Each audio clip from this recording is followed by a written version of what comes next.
لوگ کہتے ہیں نماز میں سکون نہیں ملتا، ہم نے بڑا ذکر کیا، بڑا اللہ کو یاد کیا، نہ زندگی میں سکون، نہ عبادت میں سکون، نہ اللہ کی یاد میں سکون ملتا ہے۔ ایک مدت سے محافل میں جا رہے ہیں، میرے آقا صلی اللہ علیہ وآلہ وسلم نے ارشاد فرمایا، مسند امام احمد بن حنبل کی روایت ہے، رسالت مآب صلی اللہ علیہ وآلہ وسلم کا بڑا ہی پیارا ارشاد ہے۔ میرے آقا ارشاد فرماتے ہیں وہ لوگ جو کہتے ہیں نا عبادت میں ہمیں سکون نہیں ملتا، ہمیں تقوی میں سکون نہیں ملتا، ہمیں پرہیزگاری میں سکون نہیں ملتا، یہ عبادت میں بوریت محسوس ہوتی ہے، ہمیں موویز دیکھنے میں سکون ملتا ہے، ہمیں فلمز دیکھنے میں سکون ملتا ہے، جو سکون سنیما میں ملتا ہے وہ ہمیں نماز میں کیوں نہیں ملتا، جو سکون گناہ میں ملتا ہے وہ ہمیں نماز میں کیوں نہیں ملتا۔ اچھا پھر وہی شخص کہتا ہے میں بڑا پرہیزگار بھی ہوں، بڑا نیکوکار بھی ہوں، وہ یہ بھول جاتا ہے کہ سکون اللہ نے ان عبادات میں رکھا ہے۔ جس طرح ایک بیمار شخص اس کو لذیذ اور اس کا پسندیدہ کھانا آپ دیں تو چونکہ وہ بیمار ہے، اس کا معدہ خراب ہے، اسے اس کھانے سے سکون نہیں ملے گا، خوشی نہیں ملے گی، لذت نہیں حاصل ہوگی۔ اب وہ کہے اس کھانے میں لذت نہیں ہے، نہ، کھانا وہی ہے، کھانے میں لذت ہے لیکن تو بیمار ہے۔ اسی طرح نماز میں سکون ہے، عبادت میں سکون ہے،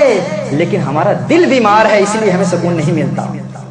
تو اگر اس افضل الذکر کے مراتب پر فائز ہونا چاہتے ہیں، اگر چاہتے ہیں کہ حقیقی ذکر مل جائے تو سب سے پہلے دل کو پاک کرنا ہوگا۔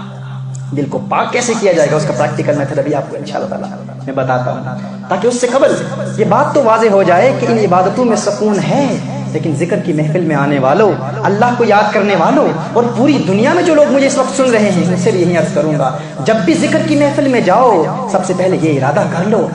کہ میں گناہوں سے پاک ہونے کی نیت سے جا رہا ہوں۔ یہ نہیں کہ پورا دن ذکر کرتے رہے اور رات کو گناہ کر لیا۔ ذکر کی لذت سے انسان پھر حقیقتاً محظوظ نہیں ہو پاتا۔ اور اگر آپ چاہتے ہیں کہ عبادتوں میں لذت ملے، عبادت میں سکون ملے، میرے آقا صلی اللہ علیہ وآلہ وسلم ارشاد فرماتے ہیں، حضرت عبداللہ ابن عمر رضی اللہ تعالیٰ عنہ راوی ہیں اس حدیث کے، مسند امام احمد بن حنبل کی ایک حدیث ہے، رسالت مآب صلی اللہ علیہ وسلم ارشاد فرماتے ہیں کہ جب ایک انسان کسی حسین چہرے کو دیکھتا ہے اور غیر ارادی طور پر انسان کی نگاہ کسی کے حسن کو دیکھتی ہے،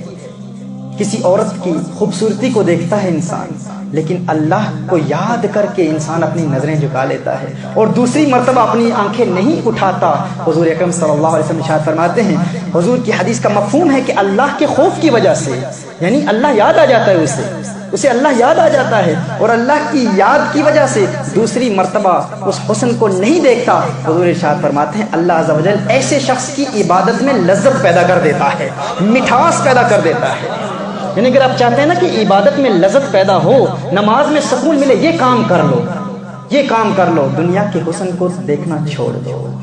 اجتناب کرو، نگاہوں کو جھکا لو، تمہیں نماز میں سکون ملے گا۔